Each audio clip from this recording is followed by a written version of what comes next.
Bien, continuando con la temática de esta mañana, tenemos la conferencia Experiencias Adversas, Trauma y Resiliencia a cargo del doctor Andrés Martín González Meléndez.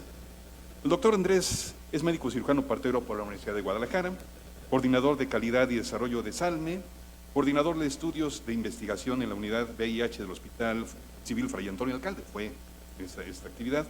También colabora en el área de psiquiatría en el Hospital Civil Fray Antonio Alcalde, fue jefe de enseñanza y servicios asistenciales en el Hospital Civil Fray Antonio Alcalde, ponente para diversos temas de capacitación, promoción y prevención en psiquiatría con múltiples universidades tales como la UDG, la UAG, ITES, UNIVA, TEC de Monterrey, así también como en hospitales e instituciones y también en el programa de capacitación a sacerdotes. Doctor Andrés, le dejo el micrófono, adelante.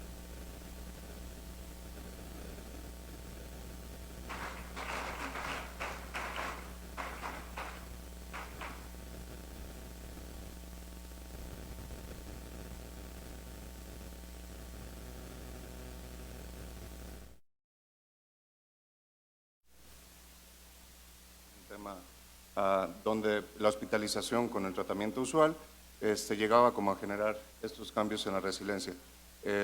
Desafortunadamente no quiere decir que esos cambios se mantengan, entonces tendría que haber habido como un seguimiento específico, porque el chaparrito, la chaparrita, el adolescente o la adolescente sí puede salir sintiéndose mejor, pero no quiere decir que los cambios perduren durante su estancia en casa o en el lugar de donde venían.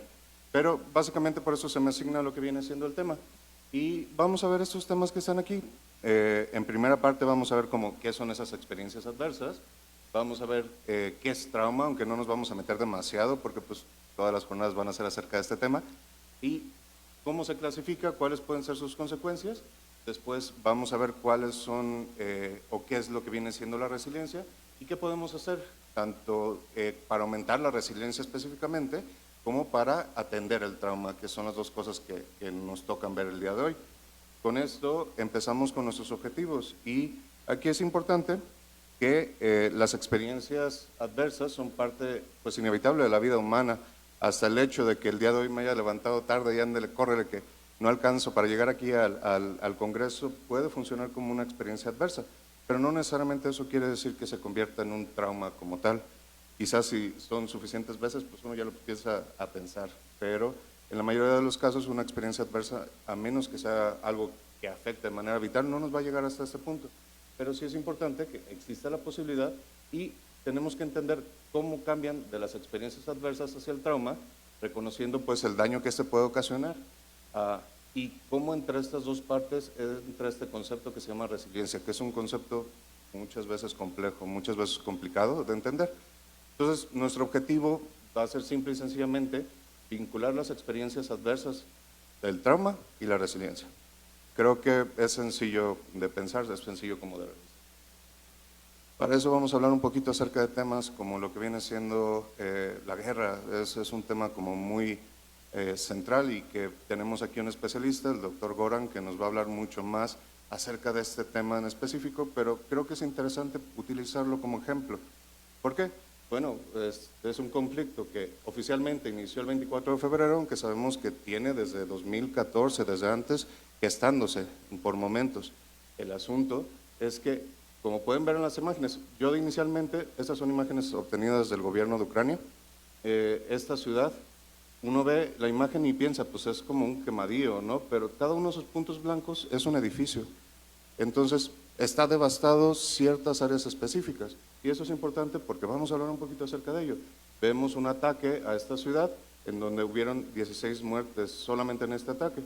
Vemos un hospital, corté aquí un poquito la imagen porque estaba muy gráfica, había personas acá de este lado, pero la idea es que también hay ataques directamente hacia los lugares donde se atiende la propia salud. Y el otro es como un poquito de relleno porque nunca había visto un tanque de cerca. Pero vemos que hay ejemplos muy claros de violaciones a los derechos humanos. Desde el punto donde hay una violación al derecho internacional humanitario, hay ejecución sumaria de personas retenidas por fuerzas rusas, en donde supuestamente es parte del combate, pero definitivamente cuando se analiza el proceso no se ve que sea de esta manera. Vemos que hay tortura y desaparición forzada, también por como el ataque ruso en general. La negación al derecho de la educación, que es algo curioso que sucede. Los rusos en las áreas que ya están ocupadas no están permitiendo que los niños y adolescentes de Ucrania reciban educación y es una forma de ataque. Y aparte están empezando a suprimir las identidades no rusas, están crucificando, es la palabra, a lo que viene siendo la comunidad de Ucrania. Básicamente lo que termina sucediendo es se les causa mucha pena, les inflige como las responsabilidades por tu culpa o el ser ucraniano da pues, sí, pena, es mejor ser ruso, este tipo de cuestiones para generar cambios en la identidad. Incluso, no sé si supieron, hace 6 meses, no sé si conozcan lo que es el sarcófago de Ucrania, hubo un ataque a lo que antes era la planta de Chernóbil por parte de Rusia y nadie entiende exactamente por qué, pero básicamente lo que sucedió fue un dron terminó atacando la planta, el sarcófago es lo que se puso para cubrir todo ese espacio y entonces ahora Ucrania tardó 10 años primero en construir como esa cubierta, ahora tiene que pensar en proteger a la gente de la radiación, pero al mismo tiempo tiene que proteger o estar peleando constantemente. Entonces es un ataque como directo y eso no sale mucho en las noticias. Y es muy interesante porque de aquí a lo que vamos es a este estudio que se me hace como muy padre, muy interesante. Es un estudio que trata de medir la cantidad, por ejemplo, de trauma relacionado a la guerra y ataques de drones en la población de Ucrania, un año después de haber iniciado la guerra. Lo que se me hace muy interesante, bueno, es un estudio que creo que está bien hecho, tiene sus sesgos, pero vemos en la parte izquierda los resultados de la población en niños no alcanzo a ver bien, pero son chaparritos, bueno, niños, adolescentes, en adultos. Se utilizaron todas esas escalas como tal y se encontró que las tasas de estrés postraumático no son tan elevadas como uno pensaría para alguien que está en guerra. Definitivamente van aumentando conforme va creciendo la persona, definitivamente van aumentando dependiendo de ciertos factores y los invito para que lean este estudio porque es muy, muy interesante.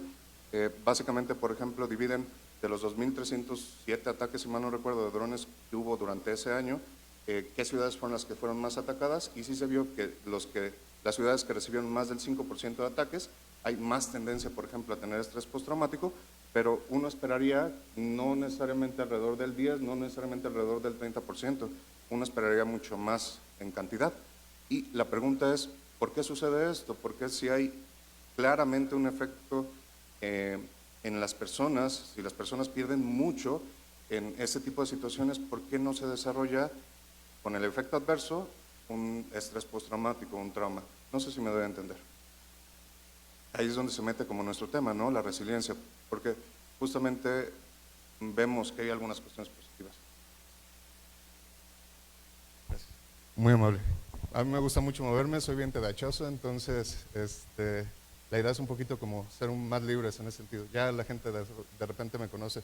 Pero sí, básicamente entonces esa es la idea y vemos las tasas de 24% de trastorno por estrés postraumático en los padres, vemos tasas del 10% en los niños de 7 a 17 años y en niños chiquititos de 3 a 6 vemos tasas del 9%.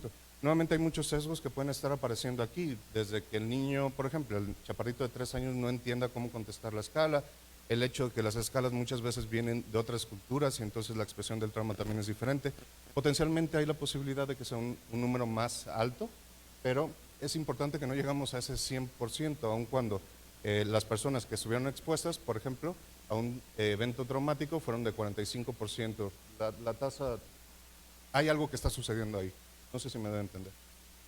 Bien, entonces, hablando un poquito acerca de este término de experiencias adversas durante la niñez, vemos que son adversidades que han ocurrido durante la niñez y la adolescencia. Y la definición de adversidad es muy amplia.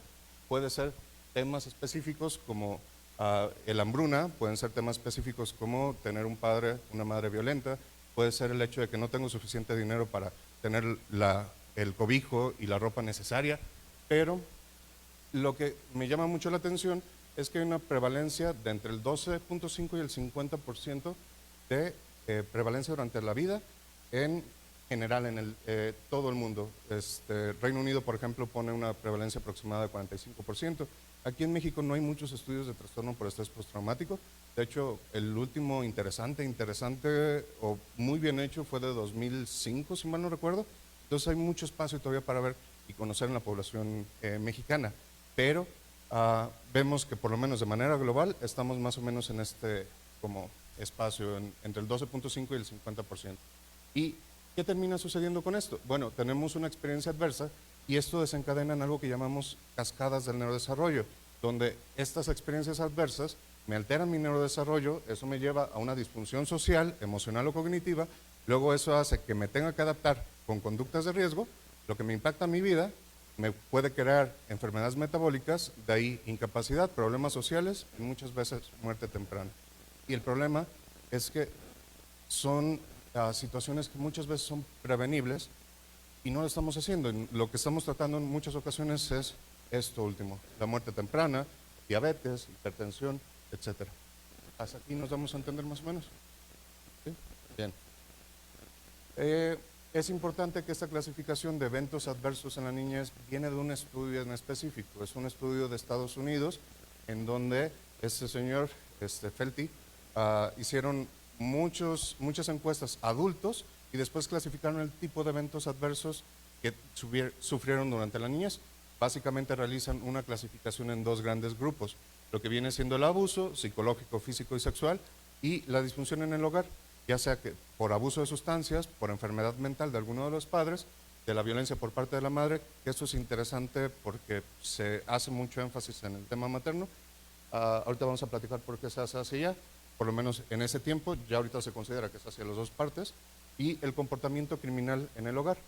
Después, nuevamente, el gobierno de Estados Unidos decide ampliar esta clasificación y agrega un tercer grupo en una segunda ronda, donde se agrega la negligencia, las personas que dejan de cuidar a sus hijos, ya sea de manera emocional o ya sea de manera física. Y esto es como la base para este concepto que tenemos, que es eventos adversos de la niñez. Ellos empiezan a identificar muchos factores de riesgo y entre ellos vamos a clasificarlos de manera individual en, por ejemplo, el inicio de actividad sexual temprana, porque eso nos puede llevar, por ejemplo, a un embarazo no planeado, nos puede llevar, por ejemplo, a infecciones de transmisión sexual, VIH, etcétera, hepatitis y demás. La falta de cercanía a los padres por la cuestión del apego, si no hay como una cercanía, entonces nuestras ideas acerca de la seguridad, acerca del amor, se alteran y esto va a afectar toda nuestra vida. El aislamiento social, porque entonces empiezo a tener problemas tanto de comunicación, de desarrollo, etcétera. El inicio de citas temprano, que tiene que ver con esta cuestión. Presencia de necesidades especiales, sobre todo aquellas que no son vistas. Si yo tengo déficit de atención y no logro como trabajar o que se le diga a mis padres o mis padres trabajen conmigo para lograr la educación necesaria, entonces ya soy una desventaja, ya soy una persona que es vulnerable. Y el comportamiento delictivo, porque evidentemente esto trae muchas consecuencias sociales en general. La parte familiar, cuando hay necesidades especiales y la familia no puede cumplir con ellas, los padres que sufrieron abuso o negligencia, y eso es interesante desde el punto de vista de que, o sea, si yo sufrí, por ejemplo, mucha violencia, puedo normalizar muchas conductas o muchos actos que luego me van a afectar posteriormente dentro de mi proceso de crecimiento. Padres jóvenes o familia monoparental, porque no se está listo en general, o familia monoparental por las dificultades económicas y sociales que puede traer, bajos recursos por lo mismo, bajo nivel educativo y la disciplina inconsistente o la baja monitorización que hace que la persona no tenga como una estructura clara y necesaria para el adolescente, para el niño, para que el crecimiento sea saludable. Los comunitarios, porque van a ver que todo este tema, uno de los problemas que hay luego con la resiliencia, lo platicamos con el maestro Ricardo, que les acaba de dar una excelente charla, es que luego pensamos mucho en resiliencia como algo que es solamente interno. Es que no eres lo suficientemente resiliente porque no tuviste las capacidades para enfrentarte a ese tipo de cuestiones, pero realmente no es así. Hay muchos temas que tienen que ver con nuestro entorno. Desde la parte comunitaria, como altos niveles de violencia en mi barrio, altos niveles de pobreza porque no me puedo conseguir lo necesario para vivir, pobres oportunidades económicas o educativas, el alto acceso a las drogas, no hay sentido de comunidad y la escasez de alimentos. Mi pregunta para ustedes es ¿qué tanto de esto pasa en México? Está canijo, ¿no? O sea, cuando uno se pone a pensar y ver, uno ve y dice, oh, híjole, la guerra contra el narcotráfico, por ejemplo, la facilidad que hay de salir aquí a la vuelta de la esquina y comprar la marihuana, o ver que padres por la cuestión económica tienen que trabajar ambos papás como tal, o por ejemplo una familia monoparental materna en donde tiene que la mamá echarle todos los kilos para sacar adelante a su hijo, su hija, a sus hijos, y entonces vemos que hay muchos como factores de riesgo que están presentes constantemente en nuestra sociedad. Vemos que así como hay factores de riesgo, también hay factores de protección y estos pueden ser como las amistades positivas, las buenas calificaciones en la escuela, tener padres responsables y cariñosos, la capacidad de divertirse, la capacidad de ver, justamente, perdón, somos muy buenos amigos con el licenciado Ricardo y estamos platicando el día de hoy de la capacidad de percibir la belleza, por ejemplo. El día de hoy el cielo estuvo hermoso a las 6:30 de la mañana, para los que alcanzaron a despertarse, y entonces es algo que también ayuda mucho en este tipo de procesos. Tener un mentor en la familia o fuera de ella también es muy útil. Capacidad de resiliencia elevada, tener las capacidades de llenar necesidades básicas, nivel elevado de educación. Vamos a ver qué es lo contrario, no porque los factores de riesgo sean contrarios a los factores protectores, pero van a ser las condiciones donde si un factor de riesgo es bajo nivel educativo, un factor protector va a ser el alto nivel educativo como tal. Entonces, todo esto se junta como si fuera una ecuación en donde estos no son los únicos factores. Asociado a esto, vemos cómo crecemos, en donde creo que platicamos con la doctora Claudia, que Bowlby nos ayuda a entender mucho desde el punto de vista del niño y del adolescente como tal, donde vemos que dependiendo de la calidad que haya dado papá o mamá en cuanto al cuidado y en cuanto al amor, en cuanto a la seguridad, vamos a desarrollar 4 tipos de apego. Y estos son importantes por lo que platicamos, ¿no? Son las ideas que yo tengo en relación a cómo va a ser mi seguridad, cómo va a ser mi autocuidado, mi autocariño y cómo esto se va a relacionar con las otras personas, cómo me voy a defender de problemas.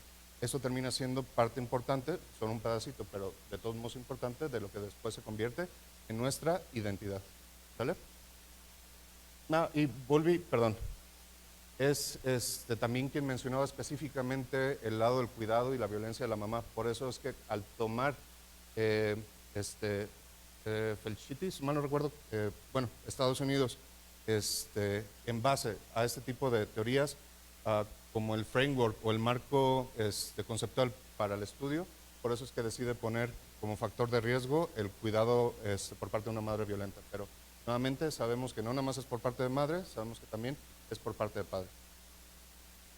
Y eso termina en las cascadas de desarrollo que ya estamos platicando. Este es un ejemplo que hace Dijon, relaciona a alteraciones, por ejemplo, de conductas desafiantes o negativistas en los niños y en los adolescentes que nos llevan a tener problemas académicos.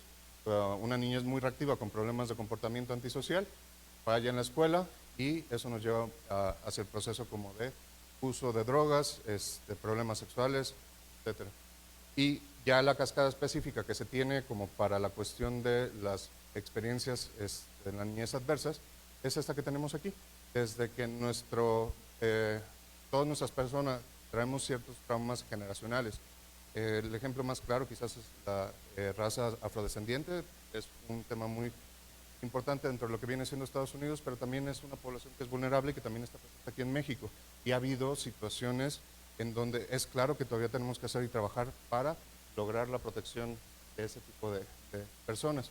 Pero el trauma generacional que tenemos, asociado a las condiciones sociales, nos llevan a vivir estas experiencias adversas, lo que nos lleva hacia el desarrollo alterado, los problemas sociales, cognitivos, y esto a la adopción de factores de riesgo o conductas de riesgo, lo que nos lleva a enfermedades, a trastornos y, por lo tanto, la muerte temprana.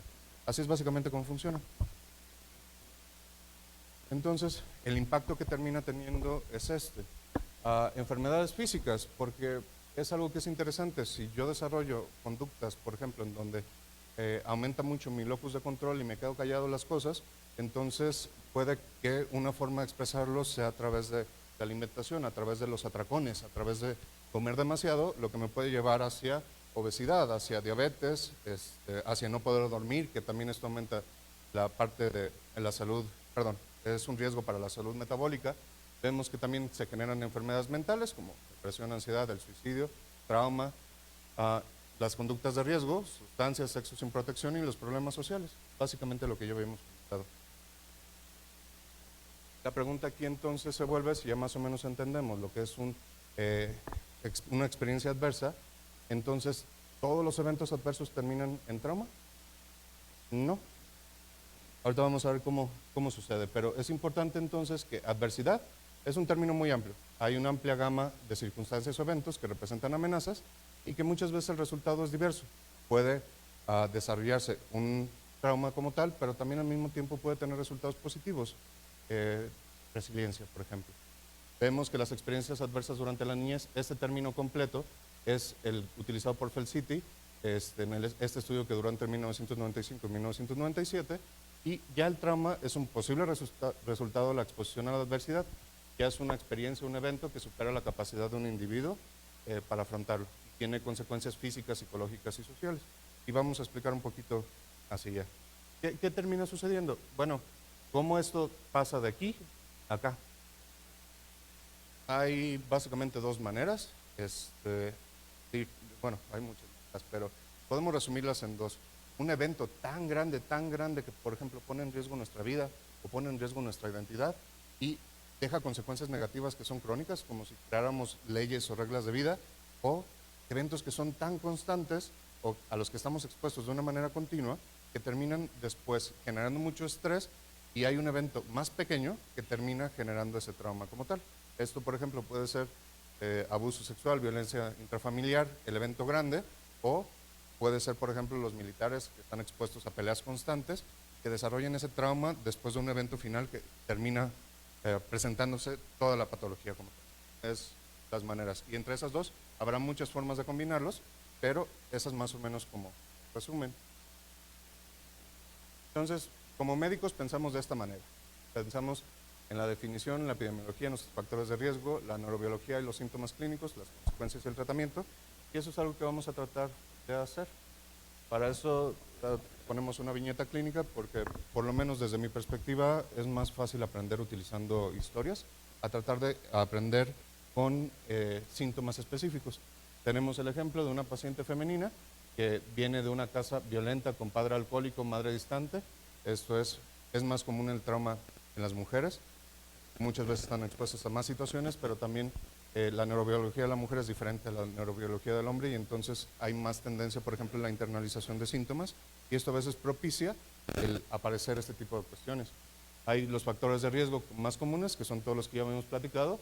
Después sufre un evento traumático, robo a mano armada que pone en riesgo su vida, le apuntan con una pistola, y después de eso empieza con síntomas de intrusión del evento enfocados en el arma, ansiedad, ataques de pánico, evita salir de casa, se aísla de su ambiente, que ya era agresivo de por sí, entonces es como complejo todavía salir de casa, comienza a presentar inestabilidad afectiva, así como comportamiento autodestructivo, presenta atracones y aumento de peso. Se empeoran sus síntomas cuando se hace la denuncia, porque a veces el sistema judicial aquí en México hace ese tipo de cuestiones, la revictimización de las personas y aparte el maltrato en general, y se identifican síntomas de dominios afectivos, así como trastorno por estrés postraumático. Se inicia tratamiento y se sugiere terapia informada en trauma, que puede ser MDTR, etc. Básicamente con esto tenemos como una viñeta de lo que es el trastorno por estrés postraumático. Es importante que suena como algo sencillo teóricamente, pero realmente es muy complejo realizar.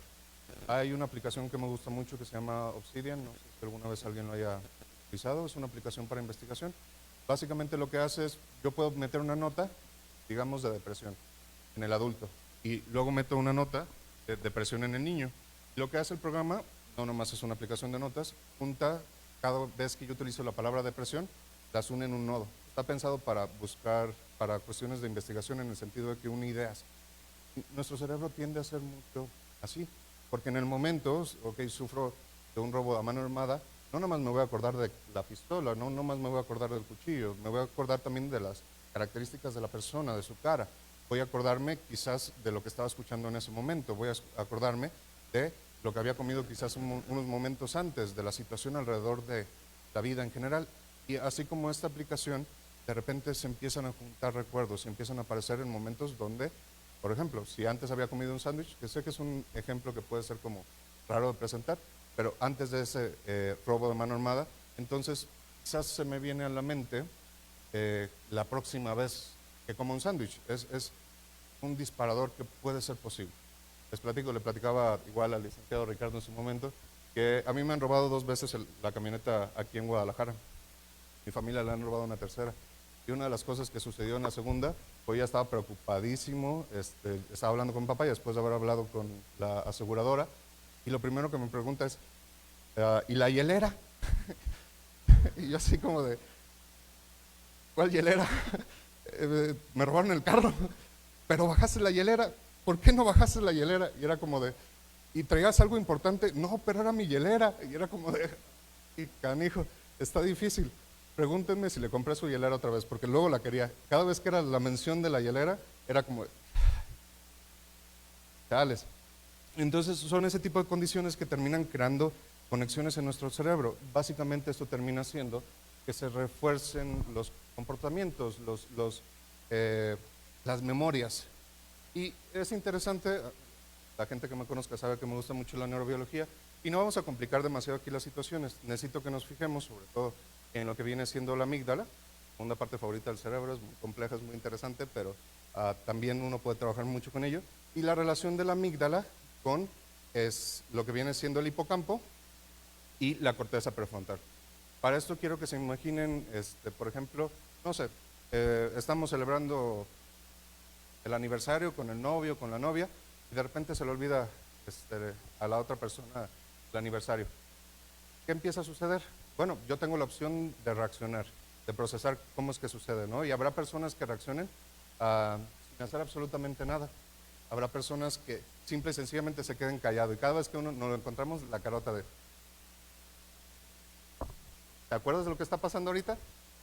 No, siento, ¿qué está sucediendo? Y habrá personas en las que haya una explosión, haya una reacción elevada, haya una reacción grande como tal.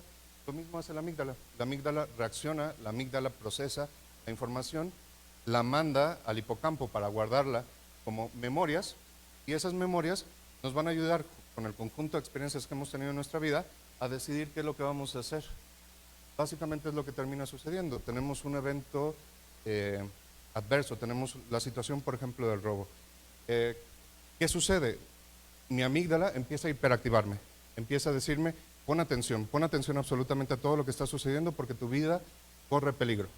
Y entonces me empiezo a acordar de lo que huelo, me empiezo a acordar de lo que se escucha, de los pensamientos que tengo, empiezo a estar hipervigilante. Luego, nuestro hipocampo básicamente lo que va a terminar haciendo va a ser, esto es muy importante para mi vida, me voy a acordar de absolutamente todos los detalles que tengo alrededor de esto para poder lograr que si me vuelva a suceder, no pueda llegar hasta ese punto nuevamente. Y nuestro corteza prefrontal va a decidir qué es lo que va a hacer, si vamos a activarnos o no.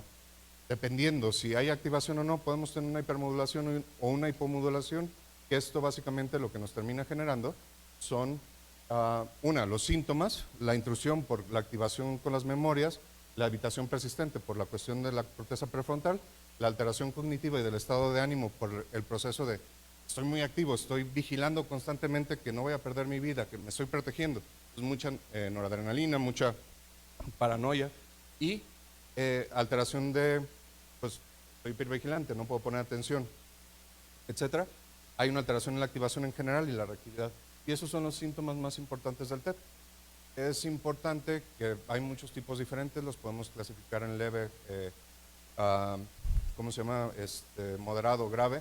Podemos clasificarlos dependiendo de la presencia o ausencia de síntomas, o podemos, una de las clasificaciones más nuevas es si es un tema complejo, o si es un, TEP complejo, TEP con síntomas disociativos.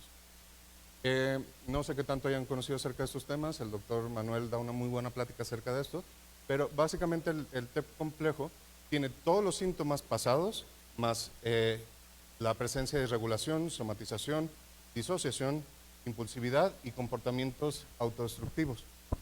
Y es aquí donde nos preguntamos si no es muchas personas que están diagnosticadas con trastorno de personalidad límite y no sufren realmente, por ejemplo, de un trastorno por estrés postraumático complejo. Muchas veces de los síntomas que asociamos o de los eventos vitales que se asocian al TLP son el abuso sexual, por ejemplo, ¿no? La tendencia en el pasado. ¿Qué tal si, por ejemplo, es trauma lo que está viviendo? Y por eso es importante como tomarlo en consideración. Vemos también que puede haber síntomas de disociación, pero son mucho más prevalentes en la parte, el subtipo disociativo. Y hay un sentimiento de agencia, de la capacidad de hacer, con una confusión de identidad y alteración de este sentimiento, y hay disociaciones somatomorfas. Básicamente todo esto es TEP complejo. Vemos que el tipo disociativo es muy similar, nada más hay la presencia de síntomas de despersonalización y desrealización. La forma en la que me gusta explicarlo es como si el cerebro se separara del cuerpo. Y entonces todo se siente extraño, todo se siente como si fuera un proceso alienígena, anestesiado. Le preguntas a la persona y siente que, por ejemplo, cuando hay despersonalización, otra persona está como controlando su cuerpo, como si estuviera en una película, como si estuviera en un videojuego. O vemos que cuando hay desrealización, la persona se siente que lo que toca no es real, lo que ve no es así. Nuevamente, síntomas ansiosos que hacen que nuestro cerebro se separe de nuestro cuerpo como tal. Figurativamente, evidentemente hablando. De hecho, muchos de los procesos que se utilizan para tratar esto es traer a la realidad a través de, por ejemplo, ejercicios táctiles, a través de sensaciones físicas. Creo que es una buena forma de explicarlo, aunque no necesariamente es más cercano al proceso neurobiológico. Pero bueno, más o menos esta es la idea. Vemos entonces una segunda viñeta. Esta viñeta es igual, una paciente femenina que vive cerca de su lugar de trabajo, pero no tiene cochera. Un día llegar a su casa, le roban el carro a mano armada, recurre a la policía, donde aparte de hacer la chamba, le dan sugerencias no solo para buscar su auto, sino también cómo aumentar la seguridad de su casa. Y eso ya es como súper chido, se siente como trabajo pues bien hecho, como tal. Presenta pensamientos obsesivos porque la apuntaron con el arma y se le viene esa idea a la mente, pero cuando le viene a la cabeza puede solicitar que su familia, sus amigos, le ayuden a distraerse. Su familia está atenta, aunque sea lo básico. ¿Ya comiste? ¿Ya dormiste bien? ¿Hiciste algo que te gustara? ¿Quieres que vayamos a tu casa un ratito para platicar? Y eso ya también nuevamente se agradece muchísimo, porque no estoy viviendo esto solo. Como hay mucha angustia, decide tomar cita en línea con psicología, lo que le ayuda a aumentar definitivamente sus herramientas. Y vemos que es un poquito diferente el proceso. La verdad es que vamos a encontrar no necesariamente casos como este, aunque sí los hay muchas veces, vamos a encontrar más casos entre el medio de los dos viñetas que utilizamos. Pero el punto aquí es que está el proceso de resiliencia. ¿Dudas hasta aquí? ¿No? ¿Todo bien? ¿No vamos tan rápido en ese sentido? Luego me emociono y empiezo a hablar muy rápido. Bueno, este es nuestro tema importante. ¿Qué es la resiliencia? Es un proceso dinámico porque cambia de momento a momento, no es algo que esté presente todo el tiempo. Yo puedo responder de una manera resiliente en este momento, pero quizás en 2 o 3 años ante la misma situación puedo responder de una manera que no sea resiliente. Eso tiende a ir hacia arriba, pero también es importante que luego ciertos mecanismos de defensa nos hacen tener ciertos problemas, entonces a veces necesitamos generar nuevas estrategias. Por eso es que es un aprendizaje continuo y dinámico, donde el individuo puede enfrentar condiciones adversas mientras mantiene un funcionamiento relativamente normal, físico y mentalmente, porque si se me murió mi perrito, el Harry, muchas veces es normal presentar esa tristeza, es normal presentar ese enojo, es normal presentar el proceso de duelo. O si estamos en una guerra es normal estar asustado, pero no necesariamente tiene que estar las emociones tan altas que generen una crisis, ni tan constantes que generen un trastorno, por ejemplo, depresivo, ni un trastorno ansioso, etc. También Batner refiere que es un regreso a un nivel de homeostasis, por esta como tendencia de que Cyrulnik, si mal no recuerdo, fue quien utilizó por primera vez el término de resiliencia, donde era un término que se asociaba mucho a metalurgia, como la capacidad de un mental, después de recibir algún impacto, algún golpe, de regresar a su estado original, como si fuera una liga y regresar a su posición original. Puede ser un resultado, como cuando vemos que este año estuvo bien canijo y aún así me fue bien como tal, pude con ello, me costó mucho trabajo, pero salí adelante. Puede ser un proceso en donde aprendemos a mejorar nuestras capacidades y por lo tanto también mejoran nuestros resultados, o puede ser de personalidad, donde sabemos que hay personas que son más resilientes que otras. Es un proceso dependiente de variables intrínsecas, porque por ejemplo, si yo tengo una autoestima adecuada, mi autoconcepto va a ser bueno y quizás el hecho de que alguien me diga, no sé, ahorita que haya alguien que me aviente un tomate, ¿no? Algo así por el estilo, quizás va a decir, yo me esforcé lo máximo, ¿no? Pero también incluye estas variables extrínsecas que tienen que ver con la familia, que tienen que ver con el soporte.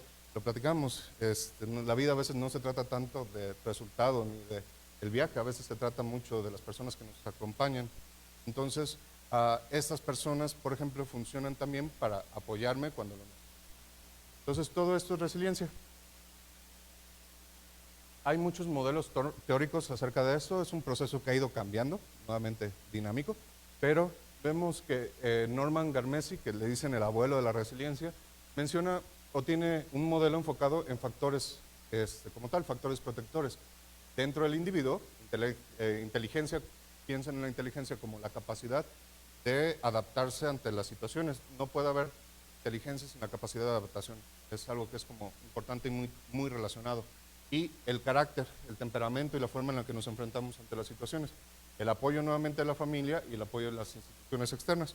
Este modelo lo hace con Ann Masten. Interesante.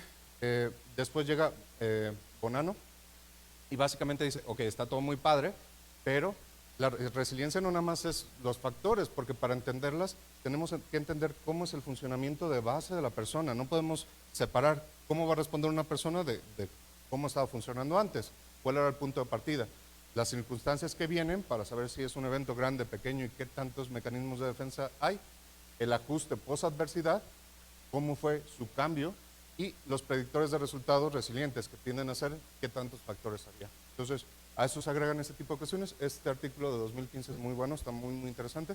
También estos psicólogos que hacen monografías de 40 y tantas páginas como tal, entonces agárrense un poquito de tiempo si gustan buscarlo.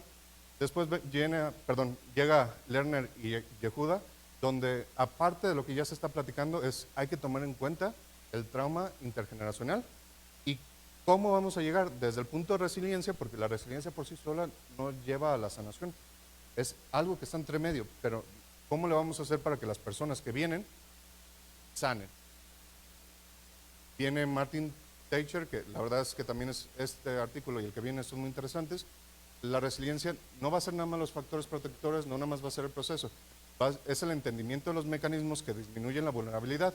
No es un contrario a los factores de riesgo, ni solo la suma de factores protectores, sino cómo se relacionan entre los dos. No es que sean un punto intermedio entre ambos, alguien puede tener muy buenos factores protectores y pocos factores de riesgo y de todos modos sufrir un trauma. Y Kubansky menciona que el concepto de resiliencia debería de contener también bienestar y crecimiento. Estos últimos son de 2020, perdón, si mal no recuerdo. Toda la bibliografía en la parte de al final. Pero bueno, también ya sabemos cómo funciona. Sabemos que la amígdala va a procesar las emociones, el hipocampo va a guardarlas y entonces el proceso de la corteza prefrontal nos va a decir cómo actuar. ¿Qué pasa con las personas que son muy resilientes? Bueno, están estas dos sustancias que son el neuropéptido Y y la galanina, que mucho de su función es que el sistema adrenérgico no suba tanto. Es como la barrera que tenemos para poder aguantar el no llegar a la crisis desde el punto de vista neurobiológico. Vemos que está metido mucho el sistema hipotálamo, hipófisis adrenal. La relación entre estas dos hormonas también se asocia a resiliencia, cuando el cortisol tiende a ser más bajo. Hay factores genéticos, así como para el trauma hay factores genéticos, para la resiliencia también, que tienen que ver con el funcionamiento de moléculas como las que procesan la serotonina, la adrenalina en general. Vemos que hay factores del neurodesarrollo, dependiendo, por ejemplo, las adversidades. Si fueran un nivel justo, nos ayudan a ser resilientes, porque demasiado nos lleva como al reto, al exceso, hacia las crisis, hacia el proceso de trauma. Y vemos que también hay factores psicológicos, que son estos que vienen acá de este lado, donde dependiendo de nuestra niñez, vemos que estos factores protectores, que ya fueron los que platicamos previamente, nos llevan a ser más resilientes y entonces empezamos nosotros a desarrollar características como persona de una persona que potencialmente es resiliente. Voy un poquito más rápido como tal, porque ya me mencionaron que ya se me está acabando el tiempo, pero aquí probablemente esto sea como de lo más interesante. Llegamos a la pregunta, ¿quién es resiliente? Bueno, nadie se pone bien de acuerdo. Hay algunas características que son como muy comunes como tal. Dentro de estas vemos, por ejemplo, que William menciona la determinación y la persistencia. Alguien que busca constantemente, por ejemplo, el ser mejor, el estar mejor, una orientación, creo que optimista, para la resolución de problemas, la habilidad para encontrar el propósito en la vida y la habilidad para cuidarse a sí mismo. Van a ver que en las otras como valoraciones que se realizan hay mucho del proceso de identidad, en el sentido del ser bien integrado, fuerte, bien diferenciado, la presencia de espíritu, acción decisiva, tenacidad, conexión interpersonal, honestidad, autocontrol, que es básicamente esto, y rasgos que promueven relaciones interpersonales fuertes, como el ser optimista ayuda muchas veces, por ejemplo. Y son estudios en poblaciones diferentes. Por ejemplo, Everly lo hace en los Navy SEALs en Estados Unidos. Eso es lo que se encuentran, que las personas que no desarrollan trastorno por estrés postraumático dentro de la Marina, como tal en Estados Unidos. Bien, ¿cómo se mide? Bueno, hay muchas escalas para hacerlo. Tenemos la escala esta que es IRM, que es esta que está aquí. Hay mediciones para niños, hay mediciones para adolescentes, hay mediciones para adultos, pero también es importante que aquí la personita que va a estar hasta acá, hasta el fondo, validó una escala de resiliencia aquí en la Universidad de Guadalajara. Por eso hago la mención a la doctora Norma Revuelcaba, que esperemos que llegue el día de hoy. Entonces, esta escala ya está validada aquí para niños y adolescentes en Jalisco. También la CIRM está validada a nivel internacional, pero en español, en turco, en muchos idiomas. Y llegamos quizás como a la parte interesante. Básicamente, y es algo que para mí luego se me hace como un poquito lógico. ¿Cómo podemos hacer para trabajar en que la persona se vuelva más resiliente? Bueno, tenemos de dos sopas, o aumentamos los factores positivos o disminuimos los negativos. Y eso tiende a ser cierto para todo. ¿Cómo trabajo la atención? Pues aumento la atención o disminuyo distracción. ¿Cómo trabajo el autocuidado? Mejoro el autocuidado de la persona o disminuyo los factores que hacen que no se cuide. Así es más o menos cómo funciona como tal. Y entonces las estrategias específicas, por ejemplo, no sé si alguien ha escuchado la teoría del SPIRE, de Tal Ben-Shahar. Básicamente y rápidamente, porque tampoco quiero tardarme demasiado, es una teoría basada en el proceso de felicidad, donde mencionan, la felicidad es como un sol.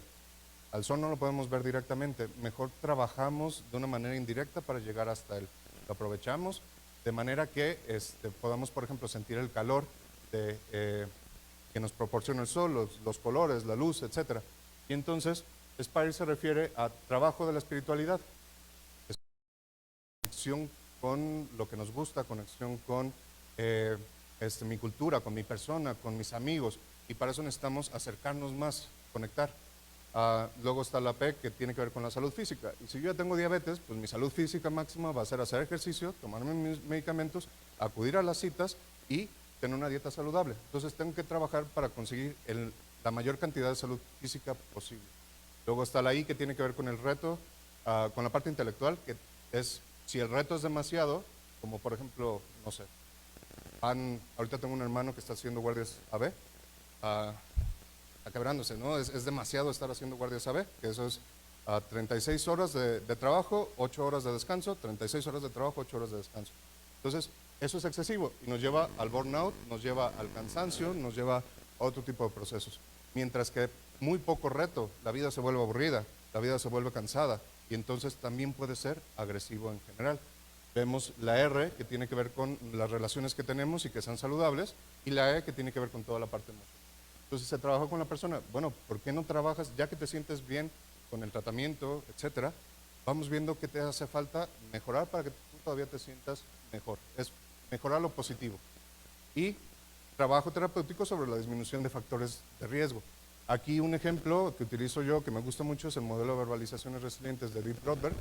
Es un modelo un poquito viejito, 95, pero que básicamente es un tema en donde hay verbalizaciones, yo soy, yo tengo, yo estoy, que pueden ser muy importantes en el sentido de que yo soy persona, yo soy humano. Ya con eso tenemos el valor de la dignidad que nos da derechos humanos a todas las demás. Pero, por ejemplo, si yo tengo una abuela y de repente ya no tengo una abuela, ese cambio que implica la muerte de la familiar es el que duele, es el que hace que se sienta como complejo. Y para el trabajo específico de autoestima, se puede utilizar este tipo de modelos. Entonces es algo que me va a ayudar a disminuir los factores de riesgo per se. ¿Me doy a entender más o menos? ¿Sí?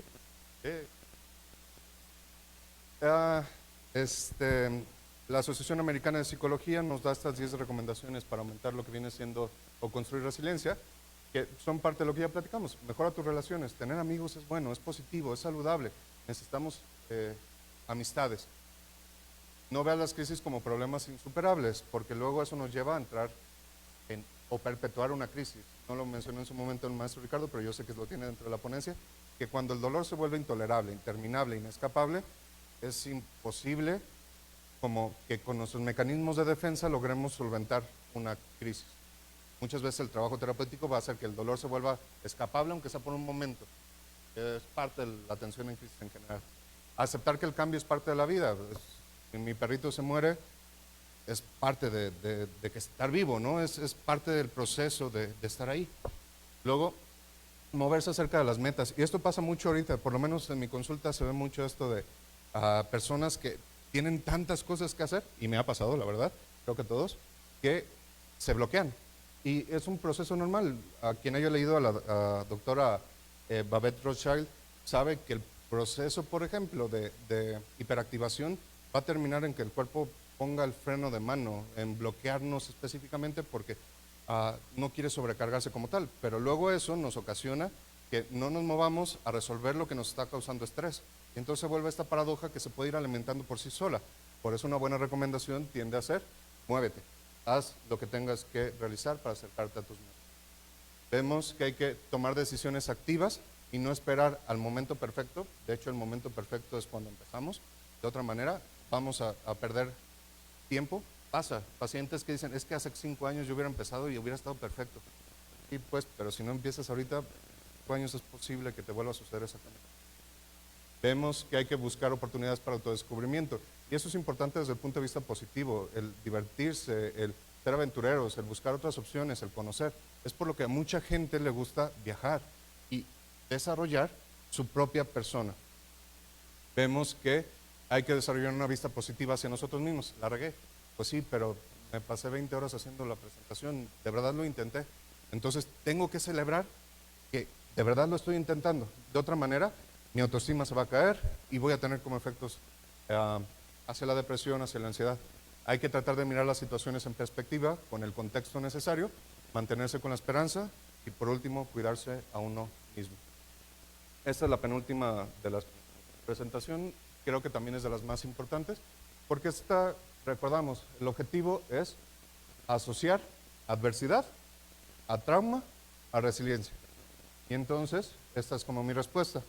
Tenemos un evento adverso que muchas veces se cronifica por alta intensidad o por la repetición de los eventos y eso nos lleva a veces a generar un trauma. Nosotros tratamos de resolverlo a través de los mecanismos de defensa que tenemos y si llegamos al aprendizaje, entonces estamos en un proceso de resiliencia. Y lo que nos lleva a la prevención de eventos futuros, tomando en consideración aquí que resiliencia, la doctora Soraya Sadat también nos comenta, el crecimiento post-trauma es el que refleja la adaptación ante la adversidad, es el proceso de resiliencia per se. Es importante que no necesariamente eso nos va a proteger contra todas las adversidades. Y entonces, este crecimiento luego nos puede llevar hacia otros eventos adversos. La resiliencia no es ni positiva ni negativa. Tiende a ser positiva, pero hay momentos específicos en donde el crecimiento también nos lleva a sufrir. Hay algunos estudios en relación a estudiantes afroamericanos en lugares muy violentos, en su barrio, etcétera, en donde el mecanismo de defensa luego es ¿saben qué? No voy a decir nada, voy a nada más preocuparme por trabajar, por echarle ganas a la escuela. Y lo que termina sucediendo es que luego vemos que ese no aprender a decir las cosas, ese no aprender a llevar como las cuestiones, o sea, sacar el enojo, la molestia, la ansiedad, los lleva a que a los 20 años estén obesos, que a los 20 años tengan problemas metabólicos, etcétera. Entonces, a eso es a lo que se refiere esto. Así como el trauma nos lleva, por ejemplo, a, no sé, en algún punto Arandas fue zona de guerra, llegaba al punto en donde tenemos toque de queda. Entonces, eso nos hacía estar a todos preocupados, pero al mismo tiempo genera en ocasiones como sentido de comunidad, ¿no? Estoy aquí con mi familia, estoy cerca. El trauma, así como es difícil, también es oportunidad de crecimiento. ¿Vale? Por eso pues, necesitamos, con todas estas dificultades y tan complejo como es, trabajar en los principios de atención informada en trauma, que es como la parte específica para trabajar o tratar ese tipo de problemas. Vemos que SAMHSA, a través del Centro de Prevención de Enfermedades de Estados Unidos, nos dice, es un enfoque que no se logra con una sola técnica. No es que yo te voy a decir tienes que hacer necesariamente esto, sino que se requiere constante atención, compasiva, sensibilidad y posiblemente cambios culturales a nivel organizacional, si es que el problema está a ese nivel, donde vemos que hay 6 como principios en donde tenemos que ofrecerle a las personas seguridad, integridad y transparencia, apoyo entre pares, colaboración mutua, empoderamiento y considerar como cuestiones culturales, históricas y de género. No podemos separar el trauma de la cultura, no podemos separar el trauma. Creo que también nos interesa a ambos como este tipo de entrenamiento en general. Aquí no va a ser gratis, pero va a haber como muy buenos ponentes, desde Bessel van der Vogt, por ejemplo, que es una de las personas que más ha escrito acerca de trauma, y pueden acercarse, por ejemplo, acá. O si quieren algo gratis, está este curso que está acá. No lo conozco yo personalmente, pero el temario está muy interesante. Ahora, esta sí es la última. Regresamos al inicio, regresamos a lo que platicamos en general. Ucrania versus Rusia. Recuerdo haber leído en algún punto algún reporte de periódico. No es este del país, aunque este tiene como el mismo tenor. Me acuerdo específicamente que era un periódico rojo. Y ya busqué Milenio, ya busqué otros, pero no me lo he encontrado.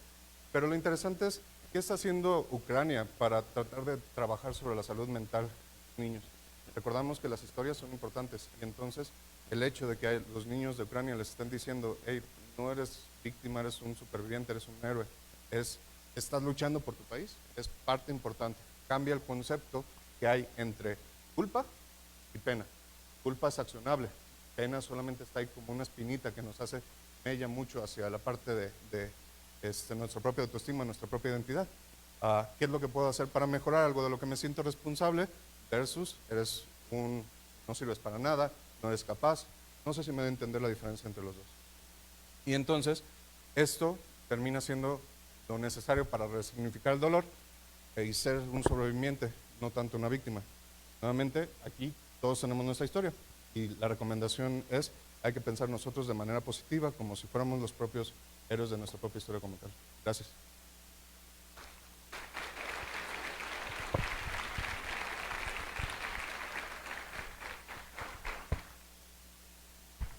Bien, pues se entrega el reconocimiento al doctor Andrés Martín González Meléndez por esta plática tan interesante que nos ha dado sobre las experiencias adversas, trauma y resiliencia. Doctor, muchísimas gracias, siempre una exposición brillante. Muchas gracias. Gracias.